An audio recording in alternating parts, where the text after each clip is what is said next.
Oke, selamat datang kembali di pembahasan mendalam kita.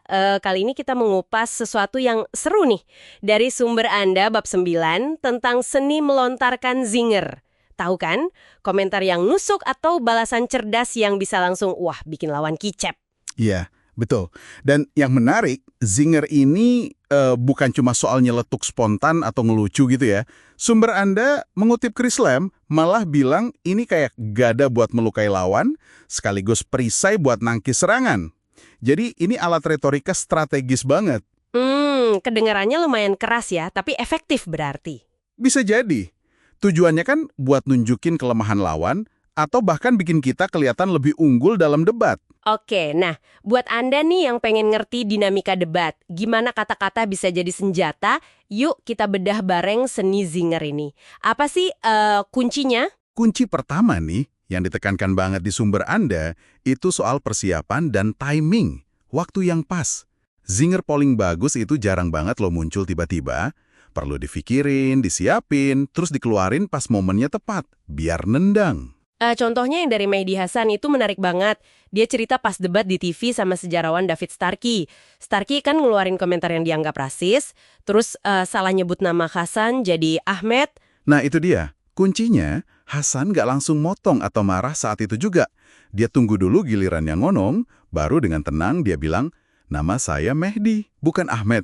Simple kan? Simpel tapi nusuk ya. Banget. Karena diucapin pas setelah rentetan komentar Starkey yang bermasalah itu, Zinger ini jadi telak banget nunjukin ketidakpedulian si lawan. Timingnya itu loh. Betul, betul.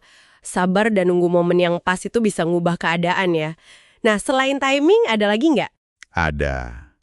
Kunci kedua, ini juga penting banget. Jebakan. Zinger yang paling mematikan itu seringnya jebakan yang udah disiapin dari awal.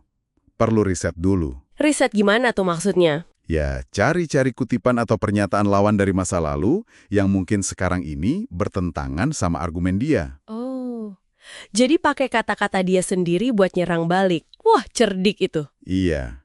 Contohnya lagi nih, dari Mehdi Hasan juga.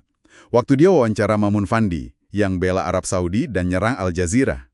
Si Fandi ini kan keras banget nyangkal kalau Saudi ada kaitan sama ekstremisme. Terus gimana Hasan ngejebaknya?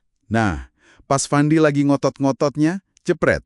Hasan keluarin kutipan dari Coba Tebak. Dari mana? Jangan bilang. Dari buku yang ditulis Fandi sendiri, yang isinya justru nunjukin sebaliknya. Serius?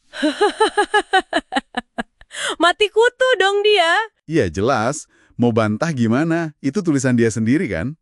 Nah, itu contoh jebakan pakai kata-kata lawan. Efektif banget.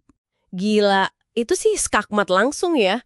Ada contoh jebakan lain nggak selain pakai kata-kata lawan? Ada dong, jebakan pakai pertanyaan fakta. Ini juga sering ampuh.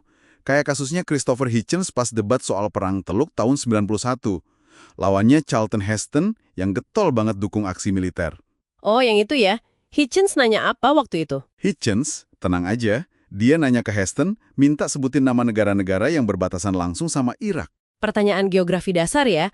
Padahal Heston kan ngotot banget soal ngebom negara itu. Nah, itu dia. Pertanyaan simple buat orang yang kelihatannya yakin banget sama posisinya. Terus Heston bisa jawab nggak? Nggak bisa. Gelagapan dia. Nah, di momen itulah Hitchens ngeluarin zingernya. Kurang lebih dia bilang, wah kalau Anda dukung ngebom sebuah negara, ya paling nggak hargai dikit lah dengan tahu di mana letaknya. Astaga, itu tajam banget sih. Pakai fakta simple buat nunjukin kalau lawannya sebenarnya nggak ngerti-ngerti amat soal topik itu. Betul, jebakan fakta ini langsung bikin kredibilitas Heston soal topik itu anjlok. Jadi sumber Anda ini kayak ngelihat debat itu emang kayak perang retorika gitu ya? Zinger itu senjatanya, jebakan itu strateginya. Kurang lebih gitu. Siapin amunisi dari riset, atur waktunya, terus serang di titik lemah lawan. Entah itu kontradiksi omongan dia sendiri atau ketidaktahuan fakta dasar. Kelihatannya mungkin biasa aja, sampai jepret, jebakannya kena. Oke, jadi jelas ya, zinger itu bukan cuma soal pinter ngomong spontan, tapi lebih ke persiapan, timing yang pas, sama berani ngeksekusi jebakan itu. Ini alat retorika yang kuat banget ya buat ngubah arah debat. Iya, kuat banget. Intinya nemuin celah di argumen atau pengetahuan lawan, terus disorot dengan tajam. Seringnya pas momen yang nggak diduga-duga. Sip. Nah, ini mungkin jadi pemikiran buat Anda di rumah nih.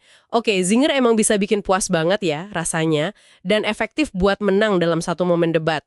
Tapi pertanyaannya, apakah ini selalu cara terbaik buat nyari pemahaman bareng atau nemuin kebenaran? Atau jangan-jangan ini cuma soal, pertunjukan aja gitu, buat ngejatuhin lawan di depan umum?